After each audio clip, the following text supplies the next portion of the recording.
अब हम क्या करें, नया चैप्टर शुरू करें क्या, ग्रेविटेशन। हाँ सर। ठीक है, तो आज अपन नया चैप्टर शुरू करते हैं, दैट इज कॉल्ड ग्रेविटेशन। ठीक है, अब देखो ग्रेविटेशन होता क्या। ठीक है, शुरू कर देते हैं क्योंकि अपने पास टाइम ज्यादा नहीं है। ठीक है, कि अपन आराम आराम चले। सही। ग्रेविटेशन, अभी तक हम लोग एमजी पढ़ते तो वो जी कहां से आता है उसके बारे में पढ़ेंगे। ठीक है, ग्रेविटेशन देखो कहां से आता। न्यूटन जी ने लॉ दिया, that is named as Newton law of gravitation. उन्होंने बताया कि अगर एक मास है m1 और एक मास है m2, ठीक है, ये दोनों अगर पॉइंट मास है तो ये दोनों पॉइंट मास आपस में एक फोर्स लगाएगा, ये इसको इधर खींचेगा और ये इसको इधर खींचेगा। इन दोनों के बीच अगर डिस्टेंस r है तो जो फोर्स, ये ग्रेविटेशन यहीं से स्टार्ट होता है, फोर्स जो होगा that is equal to, that is proportional to m1 m2 and force is proportional to 1 by r square। ठीक, न्यूटन जी ने एक्सपेरिमेंटली ये बताया and that force is given as g m1 m2 by r square। समझ में आया। दो point mass के बीच जो फोर्स लगता है वो होता है g m1 m2 by r square। g का वैल्यू होता है 6.67। It is actually universal gravitation constant 6.67 into 10 to the power minus 11 newton metre square पर kg स्क्वायर। समझ में आया। ये यूनिट भी याद रखना, ये वैल्यू तुमको g का याद रखना है। ठीक है, g का value 6.67 10 to the power minus 11 newton metre square पर kg स्क्वायर। ये g का वैल्यू कभी बदलता नहीं। हम यूनिवर्स के किसी भी कॉर्नर में चले जाएं तो ये जो g रहेगा ये सेम रहेगा, इसको बोलते हैं यूनिवर्सल ग्रेविटेशन कांस्टेंट। समझ गए। तो ये हमारा न्यूटन का फोर्स है। ये कहानी यहीं से शुरू होता है और यहीं पे खत्म होता है। समझ गए। अब यहाँ पे जो है फोर्स आया g m1 m2 by r square. ठीक, दो पॉइंट मास के बीच फोर्स क्यों लगता है इसका रीजन आज तक नहीं पता, बट ये जानते हैं कि फोर्स लगता है तो लगता है। समझ में आ। दो पॉइंट मास के बीच फोर्स क्यों लगता है, that reason is not known. ठीक है, आखिर क्या चीज रिस्पॉन्सिबल है, कौन सा ऐसा प्रॉपर्टी है जो दो पॉइंट मास आपस में लगाता है। सही। ठीक है, क्योंकि ये फोर्स है तो समझ गए। समझ yes, ठीक है, तो ये जो ग्रेविटेशनल फोर्स है, ठीक है, इसका कुछ खास प्रॉपर्टी होगा तो हम प्रॉपर्टी तुम्हें बता दें। क्योंकि ये एक नया फोर्स आया, इसको ग्रेविटेशनल फोर्स भी बोलते हैं। यही फोर्स जो है पूरे यूनिवर्स को चलाता है। ठीक है, बट ये वीक फोर्स होता है, बहुत स्ट्रॉन्ग नहीं होता है। ठीक है, तो इसका प्रॉपर्टी, ग्रेविटेशनल फोर्स का प्रॉपर्टी हम बोलेंगे, तुम्हें मन करे तो लिख लेना। पहला प्रॉपर्टी, ठीक है, दिस ग्रेविटेशनल फोर्स मतलब ये वाला g m1 m2 by r square जो हमने एक्सप्रेशन लिखा। देखो फोर्स तो हर बॉडी एक दूसरे बॉडी पे लगाता है, ग्रेविटेशनल फोर्स तो हमेशा लगता ही लगता है। ठीक है, बट जब हम ग्रेविटेशनल फोर्स बोलेंगे मतलब g m1 Newton law of gravitation वाला फोर्स होगा g m1 m2 by r square. सही। ठीक है, इसका हम बात कर रहे हूँ। पहला प्रॉपर्टी होता है कि this expression for the force is valid for point मास। देखो फोर्स तो हर पे लगता है, बट पॉइंट मास के लिए हम लिख सकते हैं g m1 m2 by r square. समझ में आ, valid for point mass. F is equal to g m1 m2 by r square. ये पॉइंट मास के लिए वैलिड है, बड़े बड़े ऑब्जेक्ट के लिए वैलिड नहीं है। बट बड़े बड़े ऑब्जेक्ट में फोर्स नहीं लगते ऐसा हमने नहीं बोला, फोर्स तो लगते हैं, बट ये एक्सप्रेशन वैलिड नहीं होता। वहां का इक्वेशन कुछ और होता है जो आगे पढ़ेंगे। समझ गया। ठीक है, जब भी हम प्रॉपर्टी ऑफ फोर्स मतलब ग्रेविटेशनल फोर्स वाला expression g m1 m2 by r square का बात करें तो this expression is valid for point mass. दूसरा, this force is always attractive in nature. समझ गए। ये जो दो पॉइंट मास के बीच जो फोर्स होता है ये हमेशा अट्रैक्टिव इन नेचर होता है। क्लियर है। ठीक है, हमेशा दो पार्टिकल अट्रैक्ट ही करते हैं, कभी ऐसा रिपल्सन नहीं हुआ। ठीक है, समझ में आ। ठीक है, तीसरा प्रॉपर्टी, ठीक है, दिस फोर्स ऑलवेज एक्ट्स। ठीक है, ये दोनों पॉइंट मास को जो लाइन सेगमेंट ज्वाइन कर रहा है, हमेशा ये फोर्स इस लाइन के लॉन्ग ही लगेगा। ऐसा नहीं होगा कि मास यहाँ रख के, एक मास यहाँ रख के तो इस पे फोर्स इधर लगा और इस पे फोर्स इधर लगा, ये संभव नहीं है। समझ में आ? ठीक है, जब भी ये फोर्स लगेगा तो दो पॉइंट मास को जो लाइन सेगमेंट ज्वाइन करेगा उसी के अलोंग लगेगा। समझ गए? Yes sir. ठीक है, दिस फोर्स इज कंजर्वेटिव। ठीक है, ये फोर्स कंजर्वेटिव इन नेचर होता है, कंजर्वेटिव इन नेचर या कंजर्वेटिव फोर्स।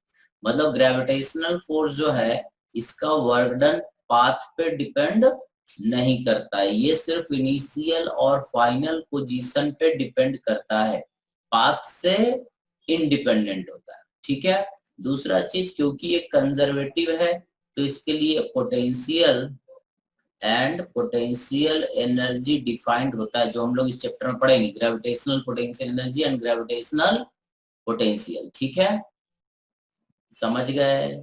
अरे सही। पांचवा नंबर प्रॉपर्टी। Yes sir. ठीक है, it is independent of presence of any medium. इन दोनों पॉइंट मास के बीच में हवा है या पानी है यहाँ पे, या शीशा है या लोहा है, उससे कोई फर्क नहीं पड़ता है। दो पॉइंट मास के बीच जो फोर्स होता है वो बीच में मीडियम क्या है उस पर डिपेंड नहीं करता है। समझ में आया? अरे सही। इसके बीच में तुम लोहा भी Yes, sir. तब भी फोर्स इतना ही लगेगा, कुछ नहीं है तब भी फोर्स इतना ही लगेगा। ठीक है, समझ गए? क्योंकि ये फोर्स है तो फोर्स एक वेक्टर क्वांटिटी होता है। ठीक है, तो वेक्टर क्वांटिटी होता मतलब जब भी ये जुड़ेगा तो वेक्टर के तरीके से ही जुड़ेगा। ठीक है, छठा प्रॉपर्टी, दो पॉइंट मास के बीच जो फोर्स है इज इंडिपेंडेंट ऑफ, ठीक है, किसी और दो पॉइंट मास के बीच जो फोर्स है, जैसे मान लो कि ये एक पॉइंट मास है m1 और ये एक पॉइंट मास है m2, इसके बीच, दोनों के बीच मान लो ये इसको इधर खींच रहा है F1 से, ये इसको खींच रहा है F1 से, क्योंकि ये एक्शन रिएक्शन पेयर में ही एग्जिस्ट करता है, न्यूटन थर्ड लॉ को वायलेट नहीं करता। ठीक है, अब मान लो एक तीसरा मास यहाँ पे रख दिए। ठीक है, तो तीसरे मास के यहाँ पे रख देने से इस फोर्स पे या इस फोर्स पे कोई फर्क नहीं पड़ेगा, बट ये होगा कि इस पे एक और फोर्स लगने लगेगा F2, ये इसको इधर खींचेगा F2 से। समझ में आया? बट F1 पे कोई फर्क नहीं पड़ेगा, नेट फोर्स बदल जाएगा। अब इस मास पे दो फोर्स लग रहा है F1 और F2, ये दोनों एक दूसरे से किसी को कोई लेना देना नहीं है। F1 में कोई फर्क नहीं पड़ेगा, F2 एक एडिशनल फोर्स आ जाएगा। समझ में आया? मतलब M3 के होने से F1 फोर्स पे कोई असर नहीं पड़ेगा। समझ गए? अरे सही। Yes, sir. Independent of any other mass, मतलब दो पॉइंट मास के बीच जो फोर्स है, ठीक है, वो किसी और मास के ऊपर डिपेंड नहीं करता, हो मास या ना हो। ज्यादा मास रहेगा ज्यादा फोर्स लगेगा, बट एक पर्टिकुलर फोर्स पे कोई फर्क नहीं पड़ेगा। समझ गए? ठीक है, तो ये ग्रेविटेशन का छठा प्रॉपर्टी, ग्रेविटेशनल फोर्स का छठा प्रॉपर्टी। सही? ठीक है, तो ये तो हो गया कुछ खास प्रॉपर्टी। क्लियर है? ये जब भी फोर्स का तुम बात करोगे तो ये प्रॉपर्टी तुमको ध्यान रखना है। समझ गए क्या? ठीक है, तो ये तो हो गया कुछ खास प्रॉपर्टी। अब इसके बाद आता है, पहले हम लोग फोर्स के बारे में देखो, न्यूटन लॉ ऑफ ग्रेविटेशन में मेन चीज तो यही है, F is equal to Gm1m2/r²। सही? ठीक है, समझ गए? अब ये हमारा जो कॉन्सेप्ट है इसमें हम लोग को थोड़ा बेसिक क्वेश्चन पहले समझना है। पहले हम लोग फंडामेंटल क्वेश्चन सब समझेंगे, F बराबर Gm1m2/r² का इस्तेमाल कैसे करना है, यूज कैसे करना है। इसमें दो तरह का क्वेश्चन होता है, एक तो पॉइंट मास वाला और एक डिस्ट्रीब्यूटेड मास वाला। ठीक है, डिस्ट्रीब्यूटेड मास वाला हमारे लिए इंपॉर्टेंट है। अब देखो, ये जो ग्रेविटेशन तुम पढ़ोगे, ठीक है, इस ग्रेविटेशन चैप्टर का 90% चीज जो 12th का पहला चैप्टर है इलेक्ट्रोस्टैटिक, उसमें यूज होता है। ठीक है, समझ में आया? मतलब 12th का जो पहला चैप्टर रहेगा इलेक्ट्रोस्टैटिक, उसमें ग्रेविटेशन का 90% फंडामेंटल चीजें डायरेक्ट यूज होता है। तो इस चैप्टर को अगर तुम पढ़ते हो तो तुम्हारा 2 चैप्टर क्लियर होगा। एक चैप्टर ये ग्रेविटेशन और अगला चैप्टर इलेक्ट्रोस्टैटिक। समझ गए? ठीक है, तो इस चैप्टर यस ध्यान से पढ़ना। समझ गए क्या? हाँ सर। Yes sir. तो अब अपन पहला क्वेश्चन लेते हैं पॉइंट मास का। ठीक है, एक क्वेश्चन 5 मिनट बचा है तो एक करा दे। देखो, एक क्वेश्चन तुम्हें देते हैं।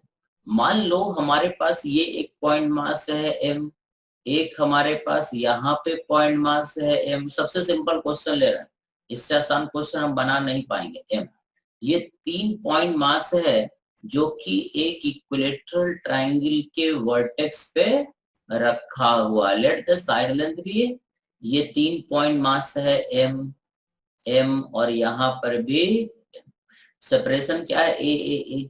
तुम्हें बताना है, समझ गया?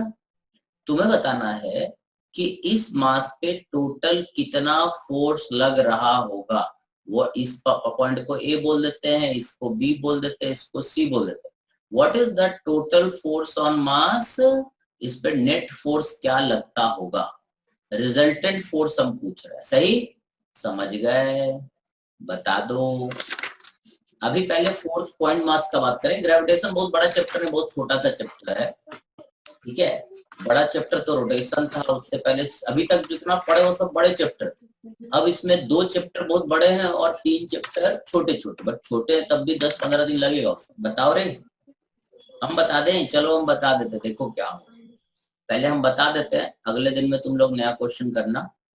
कभी इसमें क्वेश्चन नहीं करना। देखो, इस मास को एक तो फोर्स ये लगाएगा F1 और एक फोर्स ये लगाएगा F2। F1 का वैल्यू क्या होगा? G(m)m/a²। सही है? F2 का वैल्यू क्या होगा? F2 मतलब इसके और इसके बीच का फोर्स, F2 हो जाएगा G(m1m2/a²। सही है? अरे सही है? Yes sir. मतलब हाँ सर। F1 और F2 बराबर है। ये एंगल कितना है? 60 डिग्री। तो रिजल्टेंट फोर्स हम लोग पढ़े थे, इट इज √F1²।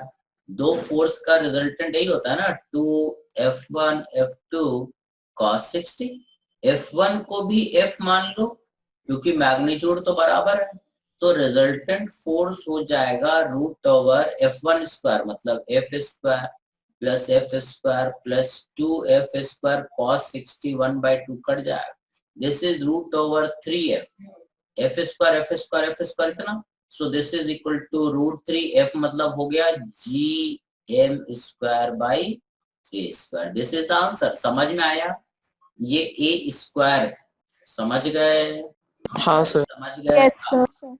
इसके बाद क्या होता है कि ये जो फोर्स है इसका अगर हम बात करें, इसको एक और तरीके से कर सकते। देखो, ये फोर्स का एक कंपोनेंट इधर होगा, एक कंपोनेंट इधर होगा। इस फोर्स का एक कंपोनेंट इधर होगा और एक कंपोनेंट इधर होगा। ये दोनों कैंसिल हो जाएगा। F1 का कंपोनेंट ये वाला और F2 का कंपोनेंट कैंसिल होगा। सो नेट रिजल्टेंट फोर्स क्या हो जाएगा? 2F cos 30, क्योंकि ये एंगल 30 डिग्री रहेगा।